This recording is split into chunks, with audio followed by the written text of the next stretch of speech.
Le brouillard matinal s'accrochait aux champs désolés de la région de Lubelski comme un linceul gris étouffant les derniers chants d'automne. Cette terre de l'Est polonais, où les horizons semblent s'étendre à l'infini, portait en elle une mélancolie particulière ce matin du 28 novembre 2006. Anna Kowalski regardait par la fenêtre de sa cuisine, une tasse de thé refroidissant entre ses mains tremblantes. Quelque chose n'allait pas. Depuis des semaines, elle sentait ce poids invisible peser sur sa poitrine, cette angoisse sourde qui la réveillait en pleine nuit. Elle observait ses enfants encore endormis à l'étage, leur respiration paisible contrastant avec l'agitation qui la rongeait. Maja, sa fille aînée de 14 ans, avait hérité de ses traits fins et de cette sensibilité à fleur de peau qui la rendait si vulnérable. Les jumeaux, Piotr et Kasia, âgés de 11 ans, dormaient encore dans l'innocence de leur enfance, ignorant les terreurs qui hantaient leur mère. Le petit Tomasz, du haut de ses 8 ans, serrait encore son ours en peluche, ce compagnon fidèle qui l'accompagnait partout depuis qu'il avait commencé à faire ses cauchemars étranges. Dans la chambre principale, Jerzy, son mari, remontait sa montre avec des gestes mécaniques. Depuis son retour de Varsovie, Hélène était plus le même homme. Ce voyage d'affaires qui devait être routinier l'avait transformé en une version angoissée de lui-même. Ses yeux, autrefois si doux, scrutaient maintenant chaque ombre, chaque mouvement derrière les rideaux. Il parlait peu, mais Anna sentait qu'il portait un fardeau terrible. La routine familiale était poursuivie malgré tout. Jerzy continuait de se rendre à son travail au petit marché local, où il gérait les comptes avec la précision d'un horloger. Les habitants de leur petite communauté rurale l'appréciaient pour sa fiabilité et sa discrétion.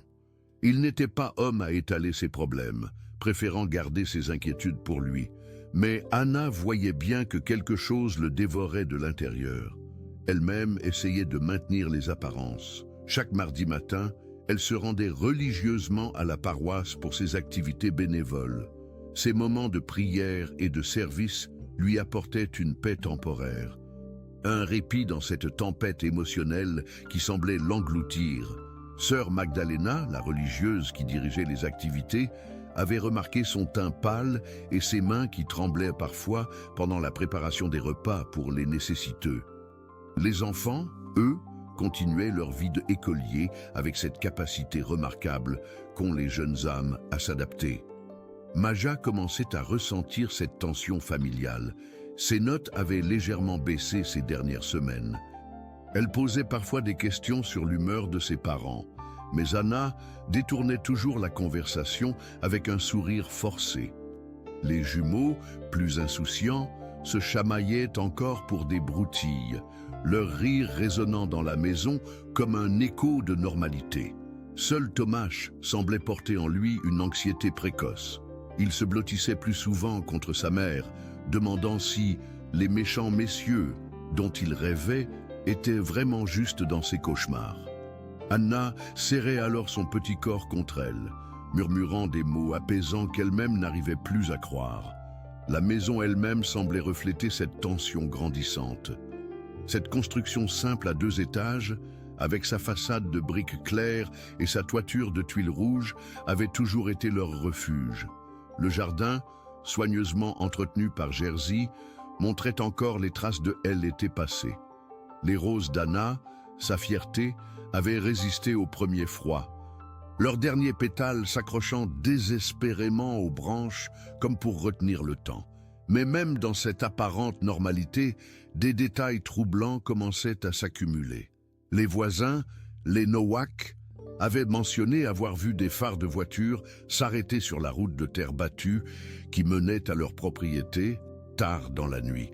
Ces lumières restaient allumées quelques minutes, puis disparaissaient sans que personne ne descende du véhicule. Jerzy avait balayé ses observations d'un revers de main, mais Anna avait surpris son regard inquiet. Il y avait aussi ces coups de téléphone étranges. La sonnerie retentissait, Anna décrochait, mais personne ne répondait. Juste une respiration lourde, puis la tonalité. Ces appels se répétaient plusieurs fois par semaine, toujours aux mêmes heures, comme suivant un rituel macabre. Jerzy avait fini par débrancher le téléphone principal, gardant seulement le portable qu'il ne quittait jamais. Cette surveillance invisible devenait de plus en plus oppressante. Anna avait l'impression d'être épiée même dans sa propre maison. Elle tirait les rideaux plus tôt, vérifiait plusieurs fois les serrures, sursautait au moindre bruit. Les enfants commençaient à poser des questions sur ces nouveaux rituels sécuritaires, mais leurs parents éludaient avec des sourires tendus. Un soir, Jerzy avait confié à son ami Stanisław ses craintes grandissantes. Il avait parlé de cette sensation de être suivi, de ces regards qu'il sentait dans son dos lors de ses déplacements. Stanisław l'avait écouté avec attention, remarquant les cernes sous ses yeux et cette nervosité nouvelle qui l'habitait. Il lui avait conseillé de contacter la police, mais Jerzy avait refusé, expliquant qu'il n'avait aucune preuve concrète. La vérité, c'est que Jerzy portait un secret qui le rongeait. Ce voyage à Varsovie n'avait pas été aussi innocent qu'il le prétendait. Il avait assisté à une réunion qui avait changé sa perception du monde. Une réunion où des informations sensibles avaient été échangées. Des informations qui pouvaient mettre sa famille en danger. Il avait tenté de faire comme si de rien n'était, mais l'angoisse le dévorait jour après jour. Anna sentait ce poids sur les épaules de son mari, mais elle n'osait pas insister. Elle connaissait Jerzy depuis presque 20 ans. Elle savait qu'il parlerait quand il serait prêt.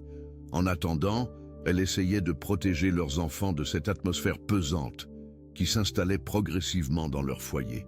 Les derniers jours de novembre avaient été particulièrement difficiles. Le froid s'intensifiait, les journées raccourcissaient et cette sensation d'être observée devenait insupportable. Anna avait remarqué que Jerzy effectuait des trajets différents pour rentrer du travail, prenant des routes détournées comme pour semer d'éventuels poursuivants. Elle l'avait questionné, mais il avait répondu par un haussement de épaules, prétendant vouloir simplement admirer le paysage automnal. C'est dans ce contexte tendu que était déroulée cette dernière soirée du 27 novembre. La famille avait dîné ensemble, comme d'habitude, mais l'atmosphère était lourde. Les enfants avaient senti cette tension et étaient montés se coucher plus tôt, laissant leurs parents dans un silence pesant. Anna avait lavé la vaisselle mécaniquement, ses gestes répétitifs lui apportant un semblant de normalité. Jerzy était resté assis à la table de la cuisine, fixant le vide, perdu dans ses pensées sombres. Il avait fini par lui prendre la main, ses doigts froids serrant les siens avec une intensité inhabituelle. « Quoi qu'il arrive, avait-il murmuré, souviens-toi que je vous aime plus que tout au monde. » Ces mots, prononcés avec une gravité qui glaçait le sang, résonnaient encore dans l'esprit d'Anna. Elle avait tenté de lui soutirer des explications, mais il était contenté de secouer la tête, ses yeux brillant d'une émotion qu'elle n'arrivait pas à identifier. La nuit était tombée sur leur petite maison, enveloppant la famille dans une obscurité qui semblait plus dense que d'habitude. Anna avait eu du mal à trouver le sommeil, bercée par les battements irréguliers de son cœur et par cette angoisse sourde qui ne la quittait plus. Jerzy, à ses côtés, semblait également lutter contre l'insomnie, se tournant et se retournant dans leur lit. Quelque part dans la nuit, l'horloge de la cuisine avait marqué 2h47, un moment qui resterait gravé à jamais dans l'histoire de cette maison, comme un instant figé dans le temps. Anna était réveillée en sursaut, réveillée par un bruit qu'elle n'arrivait pas à identifier. Elle avait tendu l'oreille, mais seul le silence lui avait répondu. Jerzy, étrangement, dormait profondément, ce qui était inhabituel pour lui ces derniers temps. Elle était levée discrètement, ses pieds nus effleurant le parquet froid. Un besoin irrépressible de vérifier que tout allait bien l'avait poussée à parcourir la maison. Les chambres des enfants étaient silencieuses, leur respiration régulière témoignant d'un sommeil paisible. Elle avait contemplé leurs visages endormis, ces petits êtres qui étaient sa raison de vivre, et une vague de tendresse mêlée d'angoisse l'avait submergée. En redescendant, Elle avait remarqué que l'horloge de la cuisine S était arrêtée. Les aiguilles pointaient vers 2h47, comme si le temps lui-même avait décidé de suspendre sa course. Ce détail l'avait troublée, mais la fatigue l'avait finalement emportée. Elle était remontée se coucher, ignorant que cette nuit allait être la dernière qu'elle passerait dans cette maison qui avait été leur bonheur. Le lendemain matin, le brouillard S était levé plus dense que jamais, enveloppant la propriété dans un cocon de mystère. Les chiens, habituellement calmes, avaient commencé à aboyer sans raison apparente, leur hurlement plaintif résonnant dans l'air froid. Ils semblaient attendre quelque chose ou quelqu'un. Leur regard fixé vers la route avec une intensité troublante. Le facteur, Wojciech, connaissait bien la routine de la famille Kowalski. Depuis 15 ans qu'il parcourait ces routes rurales, il avait développé une affection particulière pour cette famille discrète et respectueuse. Il savait qu'Anna récupérait toujours son courrier dans la matinée, après avoir préparé le petit déjeuner des enfants. Mais ce matin-là, la boîte aux lettres débordait de correspondances non récupérées. Intrigué, il avait sonné à la porte, espérant simplement rappeler à Anna qu'elle avait oublié son courrier. Mais personne n'avait répondu. Les aboiements des chiens S étaient intensifiés, comme s'ils tentaient de communiquer une détresse qu'ils ne parvenaient pas à exprimer. La maison semblait étrangement silencieuse, dépourvue de ces bruits familiers qui témoignent d'une vie active. Wojciech avait contourné la maison, jetant un coup d'œil par les fenêtres. Tout semblait normal, mais cette normalité même était troublante. Les rideaux étaient tirés. Aucune lumière ne filtrait. Aucun mouvement ne trahissait une présence humaine. Il avait appelé plusieurs fois, mais seul l'écho de sa voix lui avait répondu, porté par le vent froid qui balayait la campagne polonaise. Les voisins, les Nowak, avaient également remarqué cette absence inhabituelle. Ils étaient habitués à voir Jerzy partir au travail chaque matin vers 8 heures, sa silhouette familière marchant d'un pas rapide vers sa voiture. Mais ce matin-là, le véhicule était resté sagement garé dans l'allée, comme s'il attendait son propriétaire qui ne viendrait jamais. À l'école, l'absence des enfants Kowalski avait rapidement été remarquée. Maya, élève appliquée, ne manquait jamais les cours sans prévenir. Les jumeaux, Piotr et Kasia, étaient également très assidus, et leur absence simultanée avait alerté leurs instituteurs. Quant au petit Tomasz, sa maîtresse s'inquiétait de ne pas le voir arriver avec son sourire timide et son éternel ours en peluche. Au marché local, l'inquiétude grandissait également. Jerzy était un homme ponctuel, respectueux de ses horaires. Ses collègues avaient d'abord pensé qu'il était malade, mais l'absence de communication les avait rapidement alarmés. Il n'était pas homme à laisser ses responsabilités sans explication, même en cas de maladie. À la paroisse, sœur Magdalena avait attendu Anna jusqu'à 11 heures. Elle connaissait la régularité de cette femme dévouée, sa ponctualité exemplaire. L'absence d'Anna, sans prévenir, était totalement inhabituelle. La religieuse avait ressenti une inquiétude grandissante, ce pressentiment que quelque chose de grave était survenu. Le soir était tombé, sans qu'aucun membre de la famille ne se manifeste. Les phares de Jerzy n'avaient pas éclairé l'allée. Les rires des enfants n'avaient pas résonné dans la maison. La lumière chaleureuse de la cuisine n'avait pas filtré par les fenêtres. La propriété semblait abandonnée, comme si la vie s'en était retirée d'un coup. C'est dans cette atmosphère d'angoisse grandissante que s'achevait cette première journée de mystère. Une journée qui marquait le début d'une énigme qui allait hanter cette région de Pologne pendant des années. Une journée où une famille entière semblait s'être volatilisée, laissant derrière elle plus de questions que de réponses, plus de larmes que de certitudes. Les 48 heures qui suivirent furent un crescendo d'inquiétude qui transforma progressivement l'espoir en terreur sourde. Dans cette petite communauté rurale où tout le monde se connaissait, l'absence simultanée d'une famille entière créait des ondulations d'angoisse qui se propageaient de maison en maison, de conversation en conversation. Elżbieta Nowak, la voisine la plus proche, n'arrivait plus à dormir. Depuis sa fenêtre de cuisine, elle observait la maison des Kowalski avec une attention obsessionnelle. Cette femme de 53 ans, mère de 2 enfants déjà adultes, avait développé au fil des années une affection particulière pour cette famille si discrète. Elle se souvenait encore du jour où ils avaient emménagé, il y a près de 15 ans, avec leur sourire timide et leur politesse naturelle. Le mercredi matin, elle n'y tenait plus. Armée de courage et d'un prétexte fallacieux emprunté un peu de sucre, elle avait traversé le petit chemin qui séparait leurs propriétés. Ses pas crissaient sur le gravier, chaque foulée résonnant dans le silence inhabituel qui enveloppait la maison. Les chiens, habituellement si accueillants, restaient près de leur niche, gémissant faiblement, comme s'ils portaient en eux une tristesse qu'ils ne parvenaient pas à exprimer. Elle avait frappé à la porte, d'abord timidement, puis avec plus d'insistance. Le bruit de ses coups résonnait dans le vide, écho désolé d'une présence qui ne viendrait jamais. Ses mains tremblaient légèrement, tandis qu'elle collait son oreille contre le bois, espérant percevoir un signe de vie à l'intérieur. Mais seul le silence lui répondait, ce silence épais et oppressant qui semblait suinté par les fentes de la porte. Par réflexe, elle avait tenté de tourner la poignée, verrouillée, évidemment, mais cette évidence même la troublait. Si la famille était partie en urgence, pourquoi prendre le temps de fermer à clé? Et s'ils étaient encore à l'intérieur, pourquoi ne répondaient-ils pas? Ces questions tournaient dans sa tête comme un manège infernal, alimentant une angoisse qui grandissait à chaque minute.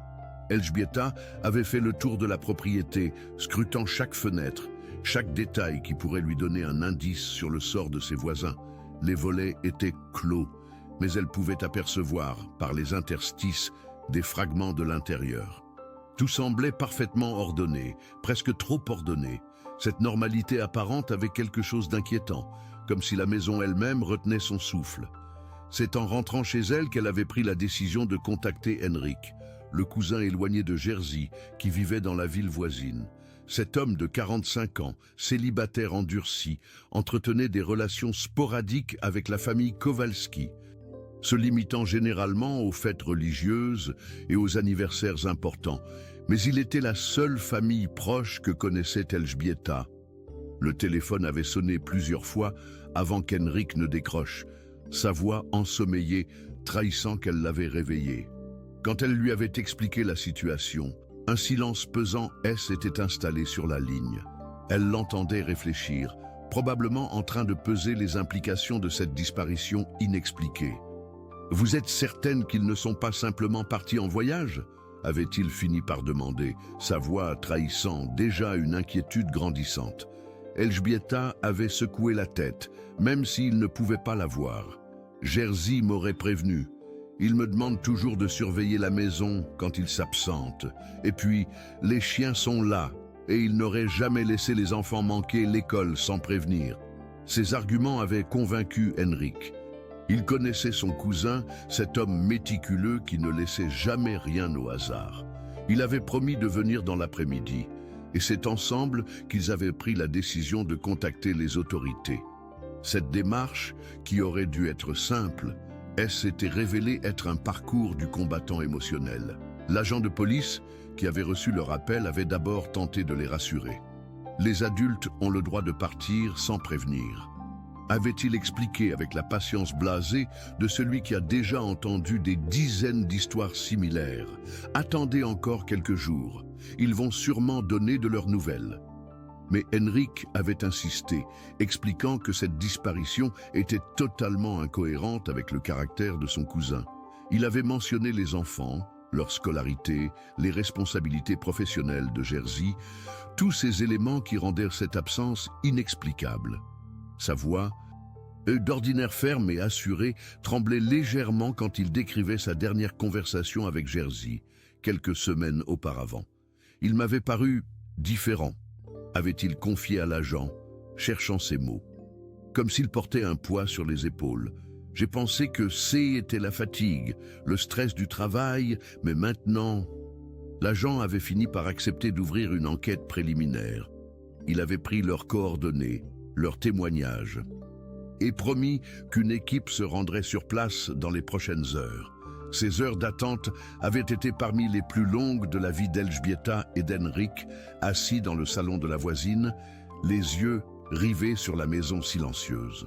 Quand les policiers étaient finalement arrivés, en fin d'après-midi, ils avaient apporté avec eux une atmosphère de professionnalisme qui contrastait avec l'angoisse amateur des témoins.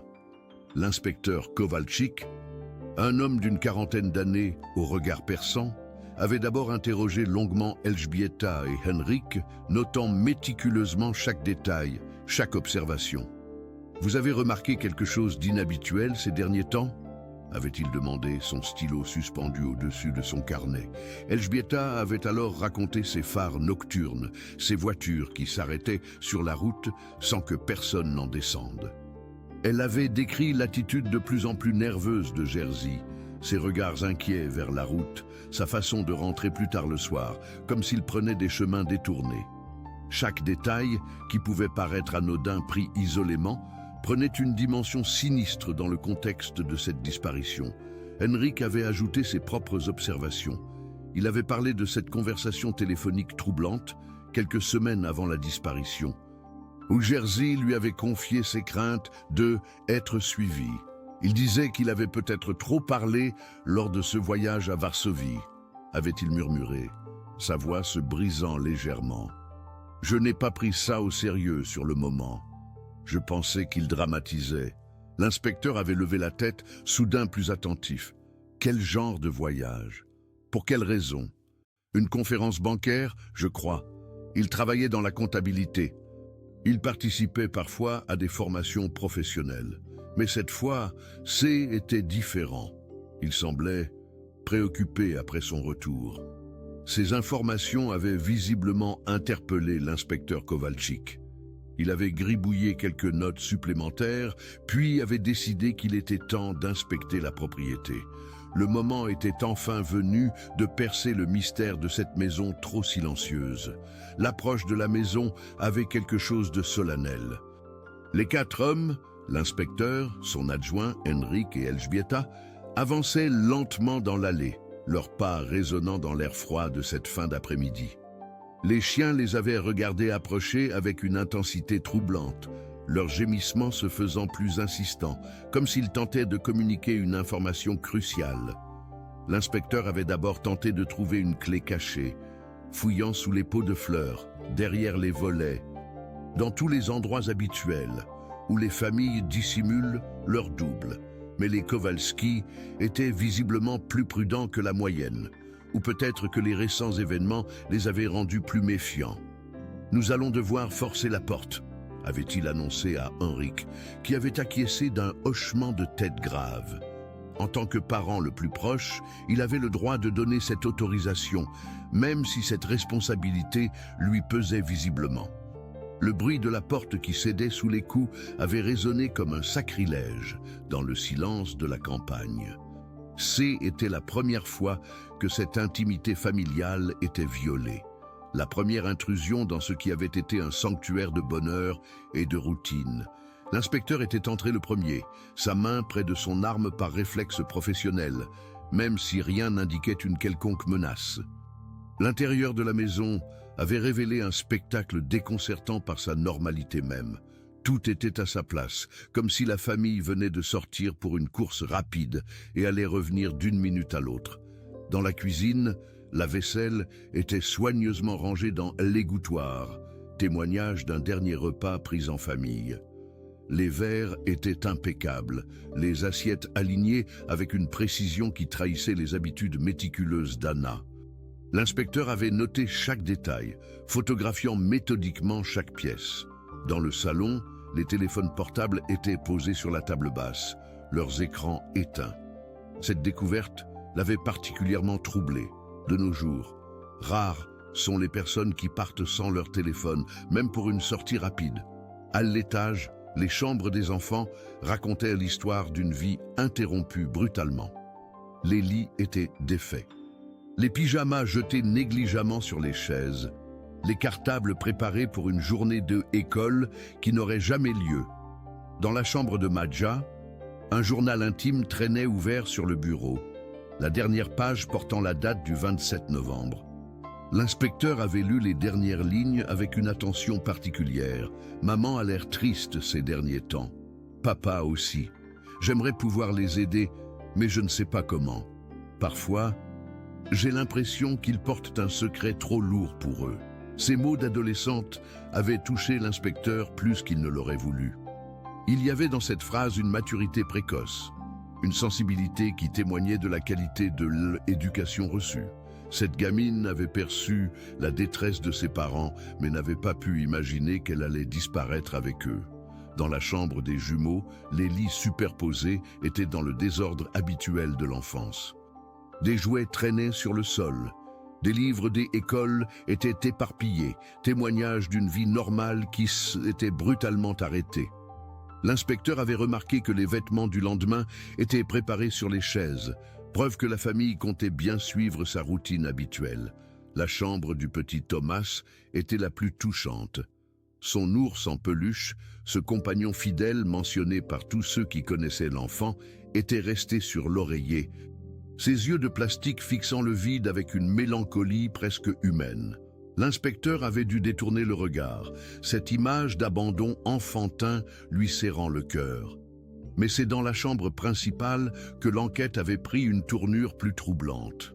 Le lit était défait, mais de manière étrange, comme si une seule personne avait dormi. Les affaires de Jerzy étaient là, sa montre sur la table de nuit, son portefeuille dans la poche de sa veste. Ces objets personnels, qu'un homme n'oublie jamais lors d'un départ, même précipité, témoignaient d'une situation extraordinaire. L'inspecteur avait ouvert les armoires, examiné les vêtements. Rien ne semblait manquer.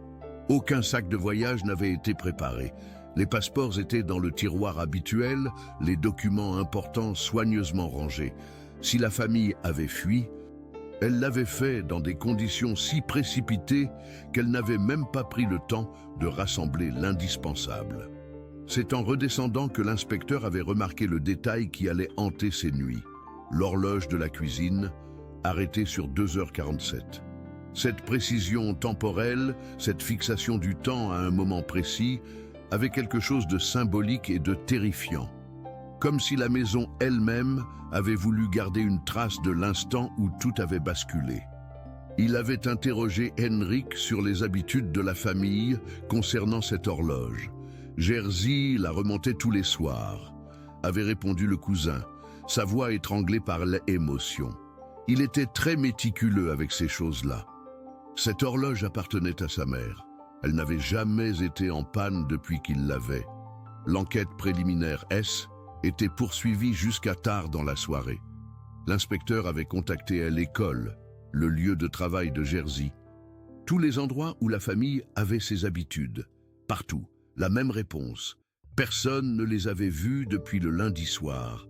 Leur disparition était totale, comme s'ils étaient évaporés dans la nuit. Les recherches avaient commencé dès le lendemain matin. Des équipes de policiers avaient ratissé les environs, interrogé tous les voisins, épluché les enregistrements des caméras de surveillance des routes principales. Mais la région rurale de Lubelski N n'était pas équipée comme les grandes villes, et les caméras étaient rares sur ces routes de campagne. L'hypothèse d'un départ volontaire était de plus en plus écartée. Trop d'éléments l'infirmaient. Les téléphones abandonnés, les affaires personnelles laissées sur place, l'absence de préparation. Mais l'alternative était encore plus troublante. Que était-il arrivé à cette famille dans la nuit du 27 au 28 novembre? Les jours passaient, transformant l'inquiétude en désespoir. Les recherches s'intensifiaient, mais chaque piste explorée menait à une impasse. La famille Kowalski semblait s'être volatilisée, laissant derrière elle une maison témoin de leur vie paisible et des questions sans réponse qui hantaient tous ceux qui les connaissaient. Elżbieta ne dormait plus, passant ses nuits à surveiller la maison vide, espérant contre tout espoir voir les lumières se rallumer, entendre les rires des enfants. Henrik était installé temporairement dans un hôtel de la région, incapable de repartir sans savoir ce qui était arrivé à sa famille. L'inspecteur Kowalczyk travaillait jour et nuit, conscient que chaque heure qui passait éloignait un peu plus la perspective de retrouver la famille vivante. C'est dans cette atmosphère d'angoisse et d'incompréhension que s'achevaient ses premiers jours d'enquête. une famille entière avait disparu dans des circonstances inexpliquées, laissant derrière elle une communauté traumatisée et des enquêteurs déterminés à percer ce mystère. Mais personne n'imaginait encore que la vérité était peut-être plus proche qu'ils ne le pensaient, cachée dans les recoins les plus sombres de cette propriété familiale. Les mois qui suivirent la disparition de la famille Kowalski s'étirèrent comme un long cauchemar éveillé pour tous ceux qui les avaient connus. L'hiver polonais, particulièrement rigoureux cette année-là, avait figé le paysage dans une blancheur immaculée qui contrastait cruellement avec la noirceur du mystère. Chaque flocon de neige qui tombait semblait effacer un peu plus les traces de cette famille, comme si la nature elle-même conspirait à faire disparaître leur mémoire. L'inspecteur Kowalczyk était devenu l'ombre de lui-même. Cet homme méticuleux, habitué à résoudre les affaires les plus complexes, se heurtait pour la première fois de sa carrière à un mur d'incompréhension totale. Il avait exploré toutes les pistes conventionnelles, les comptes bancaires, les communications téléphoniques, les témoignages des proches. Mais chaque fil tiré se révélait être une impasse. Chaque espoir d'avancer se transformait en nouvelle déception. Les recherches sur le terrain avaient mobilisé des centaines de bénévoles. Pendant des semaines, ils avaient ratissé chaque recoin de la région, fouillé chaque bosquet, exploré chaque bâtiment abandonné. Les lacs avaient été sondés, les puits inspectés, les grottes visitées. Cette mobilisation extraordinaire témoignait de l'impact qu'avait eu cette disparition sur la communauté locale, mais elle n'avait abouti à aucun résultat concret. Elżbieta Nowak était devenue la gardienne officieuse de la mémoire des Kowalski. Chaque jour, elle se rendait sur la propriété, nourrissait les chiens que personne n'avait eu le cœur d'emmener, arrosait les plantes d'Anna qui continuaient de pousser dans l'indifférence du drame. Cette routine quotidienne était devenue sa façon de maintenir vivant l'espoir de leur retour, même si, au fond de son cœur, elle commençait à comprendre que ce retour n'aurait peut-être jamais lieu. Elle avait développé une obsession particulière pour les détails de la dernière soirée. Elle se souvenait de chaque échange qu'elle avait eu avec Anna, analysait chaque regard, chaque intonation. « Si seulement j'avais insisté davantage », se répétait-elle inlassablement. « Si seulement j'avais compris qu'elle avait besoin d'aide ». Cette culpabilité la rongeait jour et nuit, transformant ses souvenirs heureux en source de torture psychologique. Henrik, de son côté, s'était installé définitivement dans la région, incapable de reprendre sa vie normale tant que le sort de son cousin Nen n'était pas éclairci. Il avait pris un congé sans solde, épuisé ses économies, mais rien ne pouvait le éloigner de cette quête obsessionnelle de la vérité. Il passait ses journées à arpenter les rues, interrogeant inlassablement les habitants, espérant dénicher un détail qui aurait échappé aux enquêteurs. C'est lui qui avait insisté pour que l'enquête soit reprise sous un angle différent.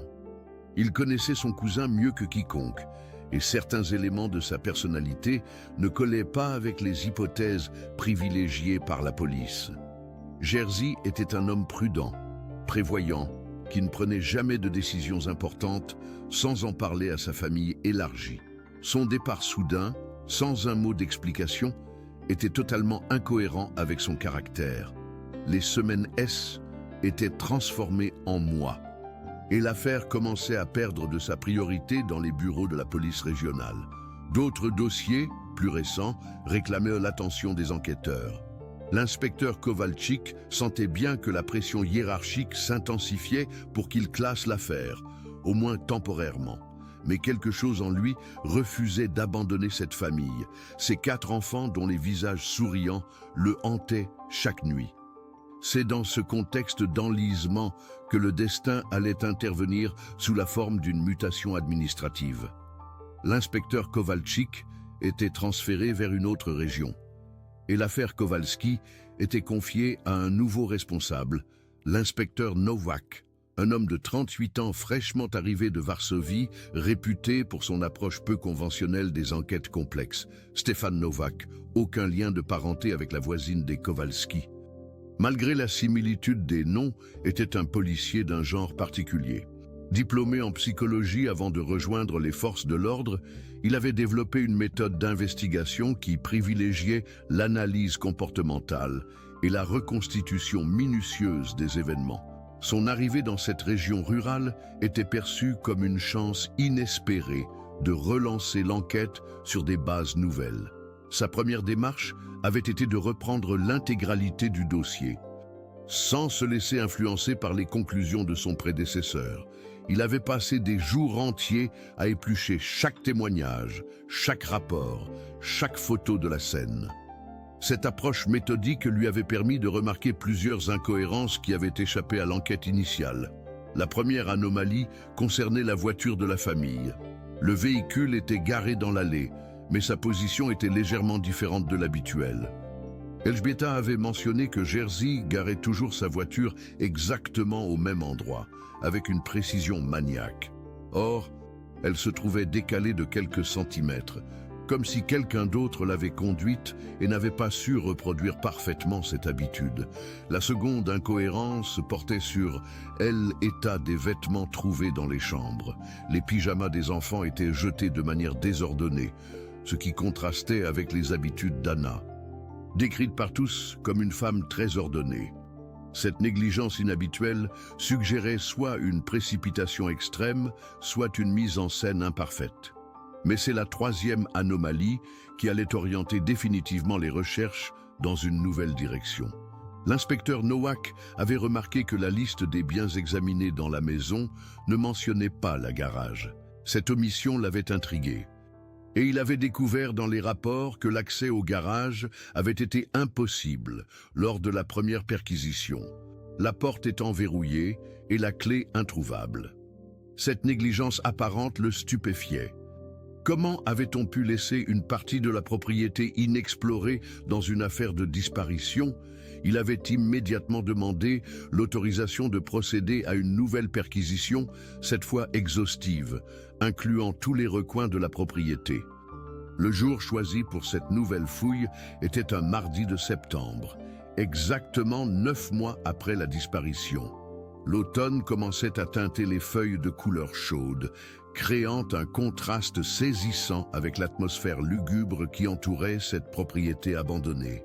L'inspecteur Nowak était accompagné de 2 agents expérimentés et d'un serrurier professionnel pour forcer l'accès au garage. Elżbieta avait demandé à assister à cette perquisition.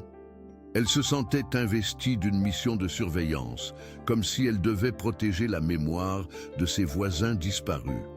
L'inspecteur avait accepté sa présence, comprenant que cette femme pouvait lui apporter des informations précieuses sur les habitudes de la famille. L'approche du garage avait quelque chose de solennel. Ce bâtiment annexe, construit en même temps que la maison, paraissait plus mystérieux maintenant qu'il était devenu le dernier territoire inexploré de cette enquête. Ses murs de béton, son toit de tôle ondulé, sa porte métallique verrouillée lui donnaient des allures de coffre-fort géant gardant ses secrets. Le serrurier avait travaillé avec précaution, conscient de l'importance de préserver d'éventuels indices. Quand la porte avait enfin cédé dans un grincement métallique, un air confiné était échappé, chargé d'odeurs de moisie et d'humidité. L'inspecteur Nowak était entré le premier, sa lampe torche balayant l'obscurité pour révéler un espace apparemment banal. Le garage contenait les objets habituels de ce genre d'endroit. Des outils de jardinage soigneusement rangés, des bidons d'huile, des pneus usagés empilés dans un coin, des cartons poussiéreux contenant probablement des affaires saisonnières. Jerzy était visiblement un homme ordonné, même dans son garage. Chaque objet ayant sa place définie, mais c'est en progressant vers le fond que l'inspecteur avait remarqué une anomalie dans le sol. Les dalles de béton présentaient une différence de couleur sur une zone rectangulaire, comme si elles avaient été récemment refaites.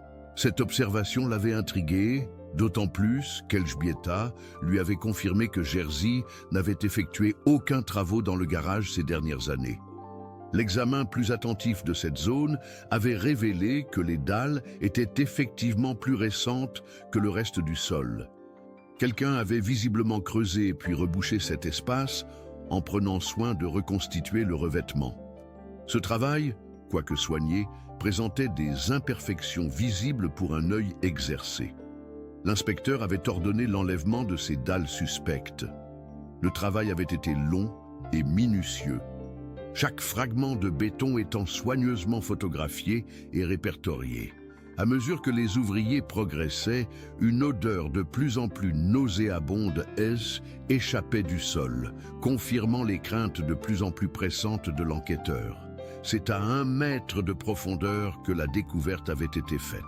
Non pas les corps de la famille Kowalski, comme beaucoup s'y attendaient, mais quelque chose d'encore plus troublant.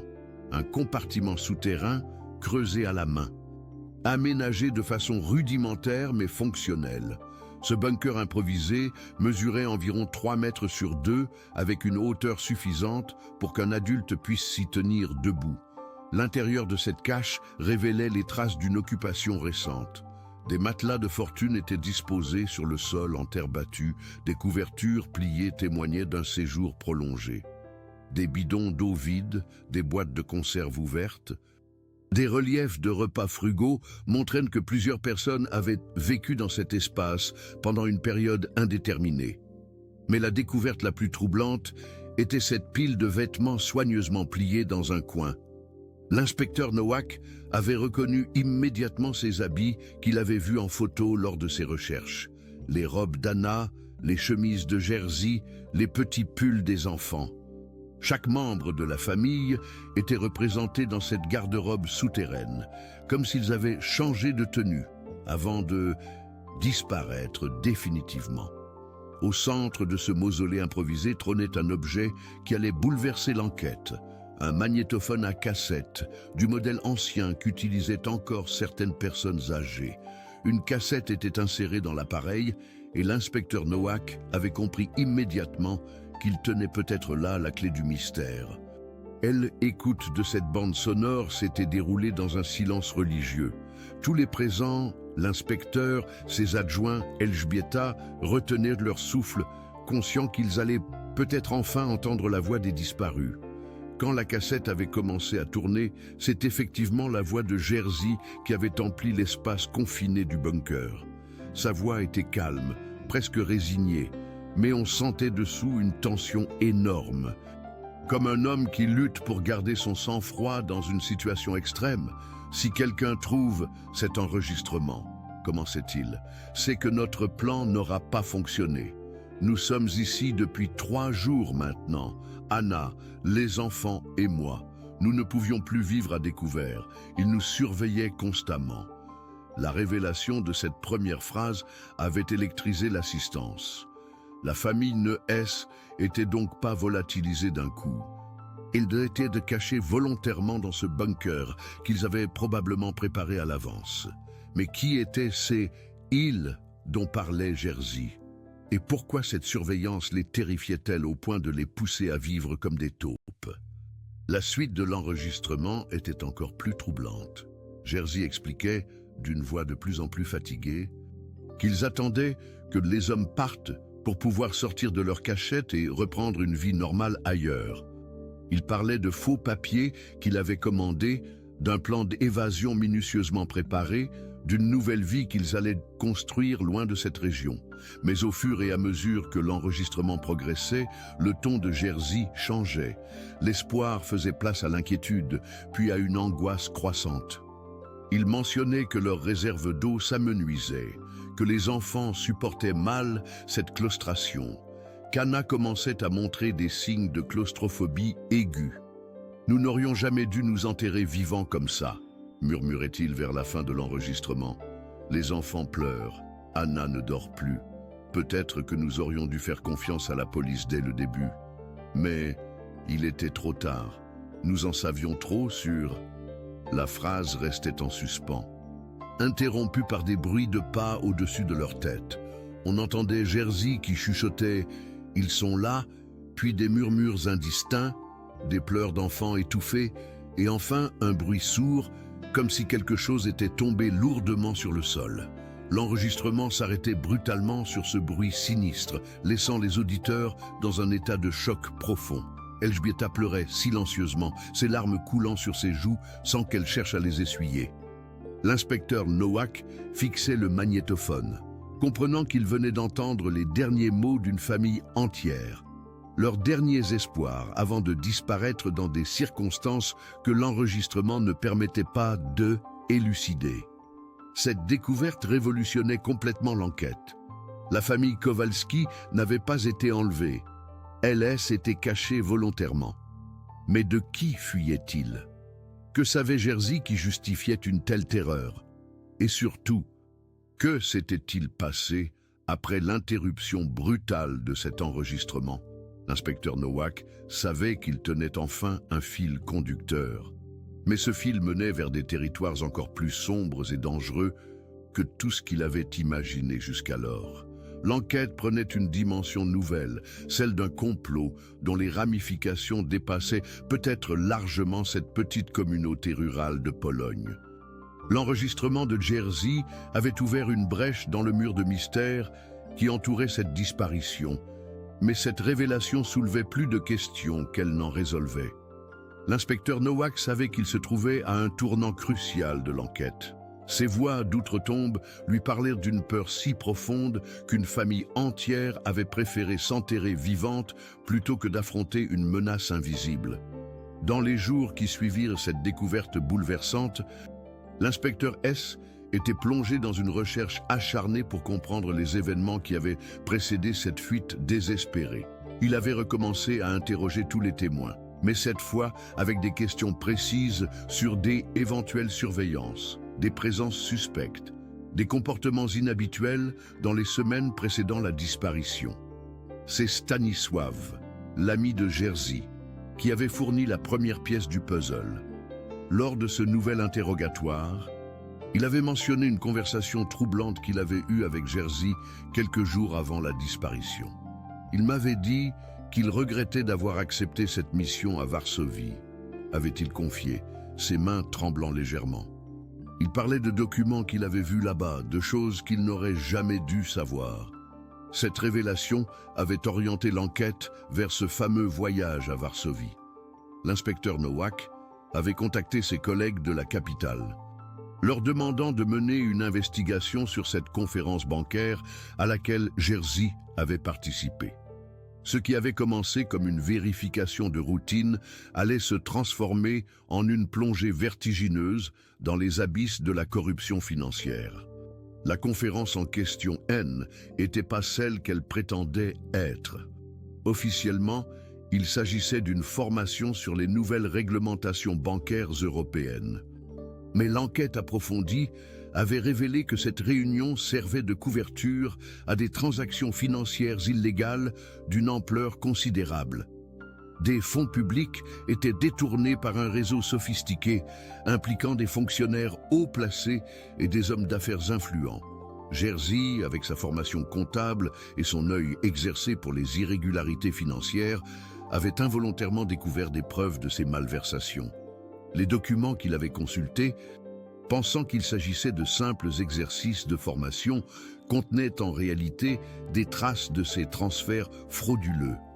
Son expertise professionnelle lui avait permis de comprendre immédiatement la nature criminelle de ces opérations. La reconstitution de ces événements avait demandé des semaines de travail minutieux. L'inspecteur Nowak avait dû collaborer avec des spécialistes de la police financière, éplucher des centaines de documents, interroger des témoins qui, pour la plupart, refusaient de parler par peur des représailles. Progressivement, le portrait d'un réseau criminel d'une sophistication redoutable avait émergé. Ce réseau disposait de moyens considérables et n'hésitait pas à éliminer les témoins gênants. Jerzy n'était pas le premier à avoir découvert leurs activités, mais il était peut-être le premier à avoir compris l'ampleur réelle de leurs opérations. Sa réaction, en homme intègre qu'il était, avait été de vouloir alerter les autorités. Mais il avait commis l'erreur de confier ses inquiétudes à la mauvaise personne. L'enquête avait révélé que l'un des organisateurs de la conférence, un certain Marcin Wiśniewski, était en réalité un agent de liaison du réseau criminel.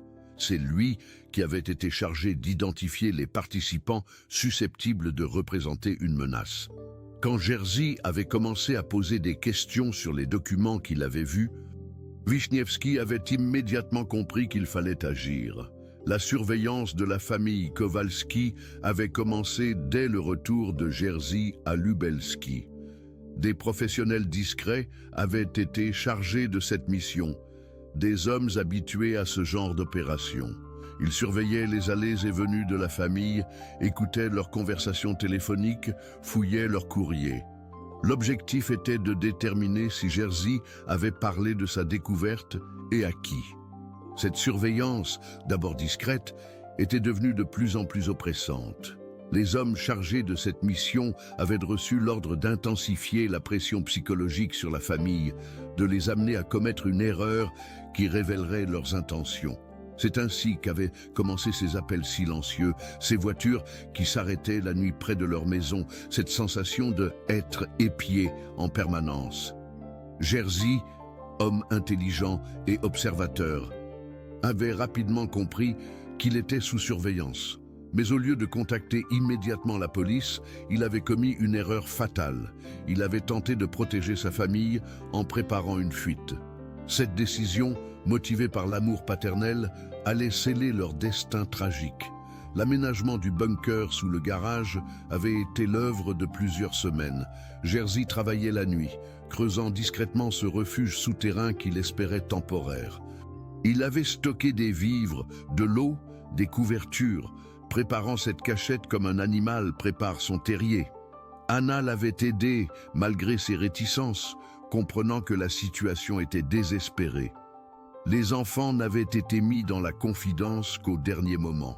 Cette nuit du 27 novembre, quand Jerzy avait eu la certitude que les hommes allaient passer à l'action, il avait réveillé sa famille et les avait menés vers leur refuge souterrain.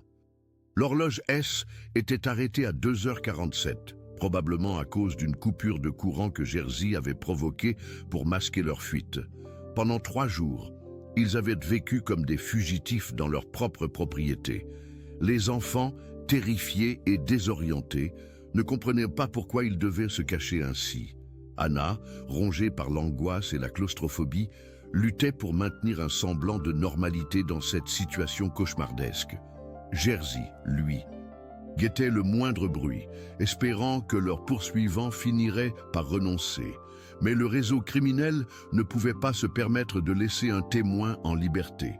Quand ils avaient compris que la famille S était volatilisée, ils avaient intensifié leurs recherches. Des spécialistes avaient été envoyés sur place, des hommes capables de retrouver n'importe qui, n'importe où. L'enquête de l'inspecteur Nowak avait permis d'identifier ces hommes grâce aux témoignages tardifs de certains habitants. Plusieurs personnes se souvenaient d'avoir vu des étrangers dans la région. Des hommes en costume qui posaient des questions sur la famille Kowalski. Ces témoins, qui n'avaient pas osé parler lors de la première enquête par peur des représailles, avaient fini par livrer leurs informations cruciales. C'est grâce à ces témoignages que l'inspecteur avait pu reconstituer les dernières heures de la famille. Les hommes du réseau avaient fini par découvrir l'existence du bunker, probablement en utilisant des détecteurs sophistiqués ou en torturant des informations à quelqu'un qui connaissait les habitudes de Jerzy. Ils avaient attendu la nuit pour agir, s'assurant que personne ne pourrait témoigner de leur intervention. L'irruption dans le bunker avait dû être rapide et brutale. L'enregistrement s'arrêtait au moment où ils comprenaient que tout était fini. Ce bruit sourd qui marquait la fin de la cassette était probablement celui de Jerzy s'effondrant, terrassé par la certitude que son plan avait échoué et que sa famille allait payer le prix de sa découverte. Mais que s'était-il passé ensuite? Cette question hantait l'inspecteur Nowak, car aucune trace de la famille n'avait été retrouvée dans le bunker ou aux alentours. Il avait fallu plusieurs mois d'enquête supplémentaires, de filatures discrètes et de surveillance électronique pour obtenir la réponse à cette question cruciale. Le breakthrough était venu d'une source inattendue. Un repenti du réseau criminel, arrêté pour une autre affaire, avait accepté de coopérer en échange d'une réduction de peine. Cet homme, rongé par la culpabilité, avait fini par révéler le sort réservé à la famille Kowalski. Il n'avait pas été tué immédiatement. Le réseau Soucieux de récupérer toutes les preuves que Jerzy aurait pu cacher, les avait d'abord emmenés dans un entrepôt désaffecté près de la frontière ukrainienne. Là, ils avaient été interrogés pendant plusieurs jours, les hommes du réseau tentant de leur soutirer des informations sur des éventuelles copies de documents ou des confidences faites à des tiers. Jerzy, homme intègre jusqu'au bout, avait refusé de révéler quoi que ce soit. Il n'avait d'ailleurs rien à révéler, car sa découverte avait été accidentelle et il n'avait eu le temps de rien transmettre à personne. Mais ses ravisseurs ne pouvaient pas prendre le risque de le croire sur parole. Face à son silence obstiné et celui de sa famille, la décision fatale avait été prise. Dans la nuit du 3 décembre 2006, exactement une semaine après leur disparition de la maison familiale, les 5 membres de la famille Kowalski avaient été exécutés d'une balle dans la tête. Leur corps avait été dissous dans de l'acide, ne laissant aucune trace physique de leur existence. Cette révélation avait anéanti l'inspecteur Nowak. Pendant des mois, il avait nourri l'espoir secret de retrouver cette famille vivante, quelque part en Europe, ayant réussi à échapper à leurs poursuivants. Apprendre qu'ils avaient été assassinés de sang-froid, y compris les enfants innocents, l'avait plongé dans une dépression profonde. Mais sa douleur était transformée en détermination farouche. Il avait consacré les années suivantes à démanteler entièrement le réseau criminel responsable de ces meurtres. Une par une, toutes les personnes impliquées dans cette affaire avaient été arrêtées, jugées et condamnées. Le procès qui s'était déroulé dans un climat de sécurité maximale avait révélé l'ampleur des malversations et l'identité de tous les complices. Marcin Wiśniewski, l'homme qui avait identifié Jerzy comme une menace, avait été condamné à la prison à vie. Les exécuteurs, ces hommes sans scrupules, qui avaient tué une famille entière pour protéger leurs intérêts financiers, avaient reçu des peines similaires. Mais aucune condamnation ne pouvait ramener à la vie Anna, Jerzy, Maja, Piotr, Kasia et le petit Tomasz. L'affaire avait été officiellement close en 2012, 6 ans après la disparition. La maison des Kowalski, qui était restée scellée pendant toute la durée de l'enquête, avait été mise sous tutelle gouvernementale. Personne n'avait voulu l'acheter, les habitants de la région préférant laisser ce lieu de mémoire intact. Elżbieta Nowak, la voisine fidèle, était devenue la gardienne officieuse de cette mémoire. Chaque année, le 28 novembre, elle déposait des fleurs devant la maison vide, accompagnée de quelques habitants qui n'avaient pas oublié cette famille si attachante. Ces commémorations discrètes étaient devenues un rituel de deuil collectif, une façon pour la communauté de maintenir vivant le souvenir de ses victimes innocentes. L'inspecteur Nowak, lui, avait pris sa retraite anticipée après la conclusion de cette affaire. Il n'arrivait plus à supporter l'idée d'enquêter sur d'autres disparitions, hanté par le souvenir de ses 4 enfants qu'il n'avait pas réussi à sauver. Il vivait désormais dans une petite maison à la campagne. Passant ses journées à écrire ses mémoires, tentant d'exorciser par les mots les démons qui le hantaient. Dans ses écrits, il revenait souvent sur cette question lancinante. Et si Jerzy avait fait confiance aux autorités dès le début? Et si, au lieu de tenter de protéger sa famille en la cachant, il avait contacté la police dès son retour de Varsovie? Peut-être que cette tragédie aurait pu être évitée, peut-être que ces vies innocentes auraient pu être sauvées. Mais il savait aussi que cette réflexion était vaine. Jerzy avait agi en père aimant, tentant de protéger les siens avec les moyens dont il disposait. Il ne pouvait pas deviner qu'il affrontait un réseau criminel d'une telle sophistication, disposant de moyens illimités pour éliminer les témoins gênants. Sa naïveté, sa confiance dans la possibilité de échapper à cette menace l'avaient conduit vers cette fin tragique. L'histoire de la famille Kowalski était devenue, dans la région de Lubelski, un symbole de l'innocence broyée par la corruption et la criminalité organisée. Leur mémoire servait de rappel constant que derrière les chiffres abstraits de la délinquance financière se cachent parfois des drames humains d'une intensité déchirante. Les années avaient passé, mais la blessure ne s'était jamais complètement refermée. Chaque habitant de cette petite communauté rurale portait en lui une part de cette douleur. Cette conscience que le mal peut frapper n'importe où, n'importe quand, même dans les endroits qui semblent les plus paisibles.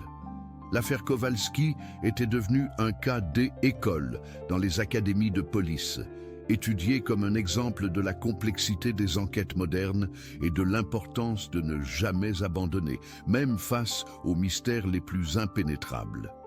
L'inspecteur Nowak donnait parfois des conférences sur cette affaire, toujours avec la même émotion dans la voix quand il évoquait le souvenir de cette famille détruite. Mais au-delà des aspects techniques et juridiques, cette histoire restait avant tout un drame humain d'une intensité bouleversante.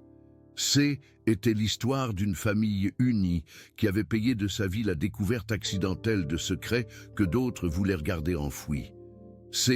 Était l'histoire d'un père qui avait tout tenté pour protéger les siens, d'une mère courageuse qui avait soutenu son mari jusqu'au bout, d'enfants innocents emportés dans une tourmente qu'ils ne comprenaient pas.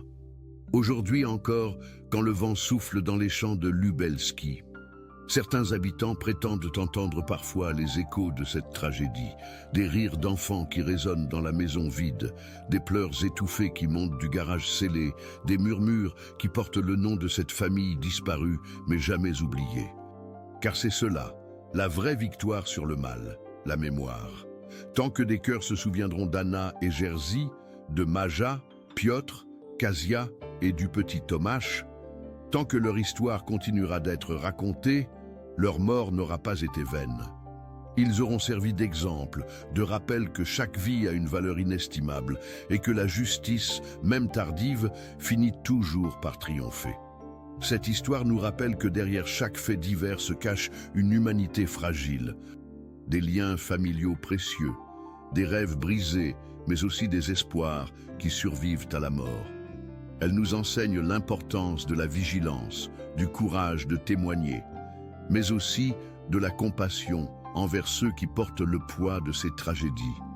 Si cette histoire vous a touché, si elle a réveillé en vous des émotions profondes, n'hésitez pas à partager vos réflexions dans les commentaires. Vos témoignages, vos réactions sont précieux car ils maintiennent vivante la mémoire de ces victimes. Likez cette vidéo si elle vous a marqué.